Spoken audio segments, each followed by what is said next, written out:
Hello అందరికీ. Yesterday video ఏం post చేయలే కదా. నేనైతే పెళ్ళికి వెళ్ళిన మా రిలేటివ్స్ది, మా అమ్మ వాళ్ళ ఇంటికి అయితే వెళ్ళిన. అక్కడ నుంచి వాళ్ళని పికప్ చేసుకొని పెళ్ళికి అయితే వెళ్ళినాం, పక్కకే అనమాట. వెళ్ళేసరికి 1:30 అయింది, కరెక్ట్ లంచ్ టైం. పెళ్ళి కూడా అయిపోయింది, ఫొటోస్ అయితే దిగుతున్నారు. ఇక మేము కూడా అక్కడ తినేసి ఫోటో దిగి స్టార్ట్ అయిపోయినాం ఇంటికి. మళ్ళీ మా మమ్మీ వాళ్ళని డ్రాప్ చేయడానికి మా ఇంటికి వచ్చేసినాం. ఇక్కడ కొత్తగా పోచమ్మ టెంపుల్ అయింది.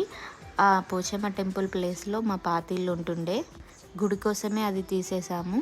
మా పాత ఇంటి పక్కన పాత పోచమ్మ గుడి ఉండేది చిన్నగా. ఇప్పుడు మా ఇంటి ప్లేస్లో ఈ గుడి కట్టిర్రు పెద్దగా, దానికి సపరేటు. చాలా ఫ్రీగా ఉంది లోపల కూడా. మా ఇంటి ప్లేస్ కొన్ని డబ్బులకైతే అమ్మేసి మేము వేరే కాడ కట్టుకున్నాము. ఇక్కడైతే పెద్దగా పోచమ్మ గుడి అయితే కట్టిర్రు, చాలా బాగుంది. రీసెంట్గానే విగ్రహ ప్రతిష్ట కూడా జరిగింది. ఇంకో 2-3 మంత్స్లో బోనాలు అవుతాయి. అప్పుడు ఫుల్ వీడియో